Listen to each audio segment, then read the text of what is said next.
Hi, today I'm going to be talking about sleep issues and those with ASDs, and from what I gather, sleep issues are a fairly common experience. So first I'm going to go over my history with insomnia, and then I'm going to go over methods that worked for me and didn't work for me, methods in terms of getting a better night's sleep. So I've had sleep issues for as long as I could remember. I would be sitting up in bed with my eyes wide open. Um, my head was just full of thoughts my insomnia wasn't anxiety based per se. It just I think it was just caused by the volume of thoughts and visual images I was getting all the time.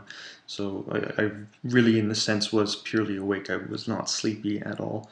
um, so I always found sleep kind of elusive. I'd seen my parents or my dad would fall asleep on the couch in a couple of minutes, and I thought that was unnatural. I was jealous of that because it took me hours to do what he was doing. I became really interested. I wanted to become an anesthetist. Why? Because I wanted to get my hands on some of the general anesthetic drugs, so I was starting to research ether, chloroform, and isoflurane and stuff like that, because I wanted to use those to fall asleep. It's kind of funny, but that was the basis of my anesthesiology fascination.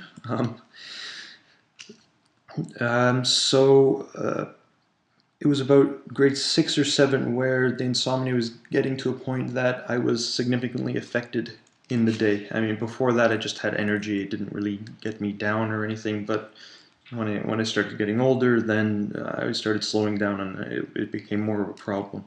Um, so when I was 15 years old, I went for a polysomnograph, or sleep study, which is when you go to a sleep lab and they attach electrodes on your head for ECG, electroencephalography, and they also monitor your heart rate and your breathing. And they take all these wires and they attach them to you, and you take this box full of the wires and all the monitors to your bed, and you sleep the night. And so it tracks all your movement and heart rate and breathing rate and everything. So you get a nice physiological description of how your night was.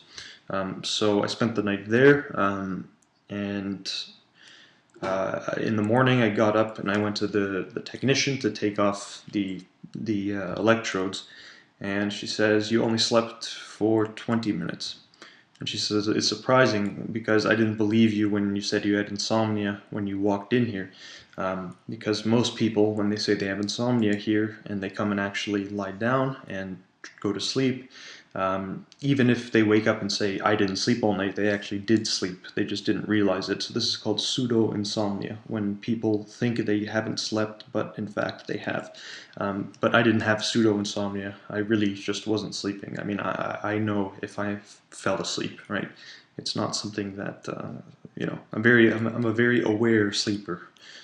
If that makes any sense. So after the sleep study, I went back to my doctor and he put me on a sleeping pill. But this specific drug called trazodone is not a sleeping pill in the classical sense. Normally, when people think of sleeping pills, they think of benzodiazepines, stuff like Valium and Ativan, or the popular Z drugs out there that are specifically indicated for sleep, such as Ambien and Lunesta. So I didn't want to go on those because they're generally habit forming, and you get used to them, so you're going to have to increase the dose, and they're more for short-term use rather than long-term, and I wanted to go on something long-term because I knew my sleep issues are just they're not transient, it's going to be forever. Well, so it seemed. So he put me on trazodone, which is an atypical antidepressant, and it has different mechanism of action than benzodiazepines or Z drugs. It does not act on GABA receptors. I think it acts indirectly on serotonin and histamine receptors, and that causes drowsiness. So that really worked well for me. I think it was on 100 milligrams of that. And that was kind of life-changing. Finally, now I could finally get some. I could sleep now, and I was more awake in the morning, and it was going good. But after 4 years on a 100 milligram dose, it wasn't working as well as it used to. So instead of increasing the dose, my doctor, we switched drugs to one called mirtazapine, which is another atypical antidepressant, and I'm on 45 milligrams of that nightly still, and both drugs have been really good. Mirtazapine, I was like a zombie for a day or two after my first dose, but I waited out, and no, it's just been very good. So even if I were to go back in time and say, would you choose a would you still take a sleeping pill? 100%. So I have no reservations or doubts about that. So now I'm just going to go over my pre-sleeping pill methods to fall asleep, or stuff I've tried to fall asleep. So failed methods first. Counting sheep. That's kind of stereotypical, how everyone counts sheep. But I think for those with an ASD, I think the sheep are in such detail and the fences in such detail that it becomes a stimulating activity. It doesn't become monotonous. It becomes, it's agitating now. It's, okay, let's make up a movie, a really, really accurate movie about sheep jumping over a fence, and let's count them. That's not very sleep-inducing at all, to be honest. So that didn't work for me, for sure. Guided meditations and sleep tapes. So these are things that they play soothing music in the back, and they have a voiceover giving you instructions on, slow down your breathing or count 1 to 10, and then you're going to be in this hypnotic trance or stuff like that. So I thought these would work, but they didn't, and I realize now why. It's because the very fact that these people were speaking, and I was listening to their voice, that became a task, that became work for me, to listen to their voice. So, whenever I was relaxed and they say, oh no, so breathe for a minute or so, and then after the minute was up and they come back with their voice, it wakes me up, or it gets me out of that small zone of relaxation I was just in. So guided meditations I cannot do. Voices are, it's too activating for me. Exercising before bed. Many people hear about this one. Did not work for me. I used to run on the treadmill for probably half an hour, and I would have done that 2 hours before I went to sleep. Did not work at all. Establishing good sleep hygiene. Now, this makes sense for everyone, but as a sole method, it did not work for me. Sleep hygiene is stuff like going to bed at the same time every night. Also, not using your bed for anything other than sleep. So, if you're reading a book, read a book in the chair. Don't read a book in your bed. So you just need to establish this mental thing that the bed is only associated with sleep and nothing else. So these are just small little pointers. There are more that I'm just not remembering in terms of the whole sleep hygiene thing. But in general, that did not, as a therapy, that didn't do anything for me. Also, before sleeping pills, melatonin is something that a lot of people try. But I think it's a little bit different from an ASD-related insomnia, because melatonin has been shown to improve insomnia related to sleep phase disorders. So melatonin is a signaling molecule in your brain that regulates your circadian rhythm. So melatonin is one of the molecules that, when released by the pineal gland in your brain, says to your body, okay, now it's getting nighttime, start getting drowsy. So when you're jet lagged, and you're on vacation somewhere else, that whole internal alarm clock, melatonin, still releases at the same time. So it takes a while to train your body into the new time, in the new time zone. So it makes sense that if you were to take melatonin externally, right, if you have a pill full of melatonin, you could basically say to your body, okay, now I want to sleep. Now you're going to set the clock to, it's 9-10 p.m. time for bed. So that didn't work for me because my sleep phases were fine. I was going to bed normal, I wasn't jet lagged or anything. But it does seem to work for some, so that might be worth a try. I think I took 3 milligrams of it. but that didn't do much, as I was saying before. And a pointer, if you're taking melatonin, is to take it right before bedtime, because if you stay up a bit with it and the lights are on, the light metabolizes the melatonin. It doesn't actually work as well in your brain, because the molecule, I think it's light sensitive or something like that. So in order to either take it right before bedtime, or you can get special time release formulations that slowly release the drug in your system. Also, I hear the sublingual strips are better for taking melatonin, pills that can dissolve under your tongue. They go right into your bloodstream from the mucosa underneath your tongue. So apparently that is a better form than ingestion. Okay, so now, all right, so successful methods are methods that helped rather than not. Ambient music. This one was a little complicated. I needed to find specific types of ambient music. It couldn't have any voices in it. Also, it couldn't have chimes or dings or or beat or anything like that. Even the majority of tapes out there, they have like these mantra, Tibetan chimes going, and you could hear them. I needed just smooth walls of sound. I didn't want a voice. I didn't want anything that I could prick my ears up and listen to. I just wanted sounds that were just completely smooth, and they were kind of metamorphosizing into each other. I didn't want to pick out a specific sound or have something wake me up or get me out of some relaxation. So I was looking for this kind of music for a while, and I seem to have found it. Liquid Mind is an artist. His name is Chuck Wild, but Liquid Mind is what he's known as. And he has music therapy tapes, specifically one for sleep. The album's called appropriately Sleep. But his music is something very different from the other ambient artists I've listened to. He confines his music to a mid-range. So all the sounds you hear, all the notes, they're very soft, almost vocal-like, not voice-like, but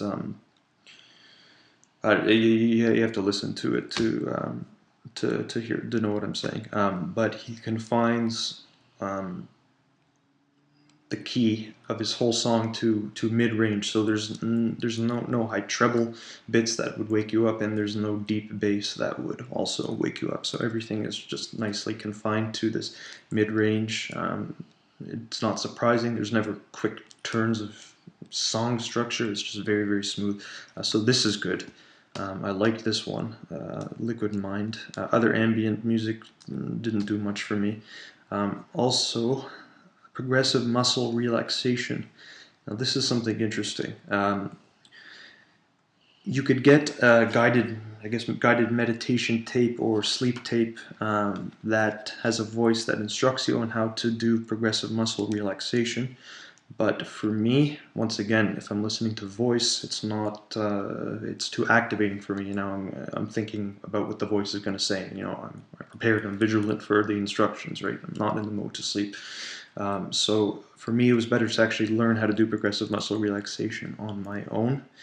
And you could look up progressive muscle relaxation, particularly the scanner method. So basically, what this is if you imagine. Right, so I liked imagining things, so I was like visual meditations without voice. But a scanner method is if you imagine a kind of plane, or just not a plane, like a flat, like a slice, you could say, and it's slowly moving down your body. And what you do as the area of the body goes past, you just tense your muscle for let's say 10 seconds, and then you relax. And then as it goes down, the next muscle group. So if it gets to your hands, you're making fists really, really, really, really tight as you can. And then after 10 seconds or wherever, you let go. And so you're doing that with all the muscle groups until it gets to your feet. And so that worked for me as long as it was me who was doing the progression. I couldn't have anyone talk. I didn't want any tape talking to me telling me how to do it. Now, okay, so I guess the three most important ones for me were, right now, is keeping my room temperature low. My room is generally cold. It's a corner room, and in the winter it can get kind of cold. The heating doesn't get to it so well, so my room is almost always 20 degrees Celsius or lower, which is around 70 degrees Celsius or lower, but I think that really helps me sleep. Particularly, why is because I like heavy blankets. I like duvet covers that are heavy, they're overstuffed basically. And this is something common with people with ASDs. They like weight and pressure on their body. So you could even go online to certain autism toy stores, and you could actually get weighted blankets that have like they'll have grain as something in it, so they'll literally weigh. They'll be very heavy. So I found weight on my body soothing. So as long as the blanket's not overly heavy that you would start having night sweats in the middle of the night, heavy blankets have been, I used to, whenever I go on vacation, I used to bring my blanket with me, the duvet cover, because the ones at the hotels were too light, so I needed that weight. So that is a necessity for me. So here's a big one. Noise generators really work for me. I first noticed this effect when I was on vacation, and generally hotel rooms have quite a loud air conditioner, and so if you set the thermostat, and so the air conditioner is going on and off at random times during the night. I noticed that when the air conditioner went on, that would wake me up. That transition of quiet to loud, that would wake me up. But when the air conditioner was running and you get that noise is masking everything, I slept really well with the air conditioner on, even though it was loud. So you can get a noise generator which can spit out white, pink, or brown noise. So I'm just going to go over quick differences between white, pink, or brown, because you could actually choose which noise suits your environment.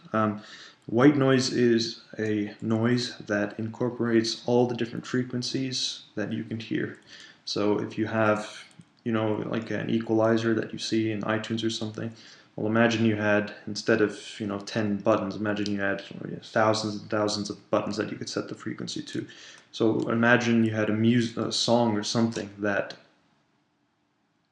made each of those notes, that had sounds at each of those notes of it. So you end up with this loud, just static. Pink noise is okay. So it's basically white noise, but let's cut off some of the high treble stuff and let's emphasize the bass.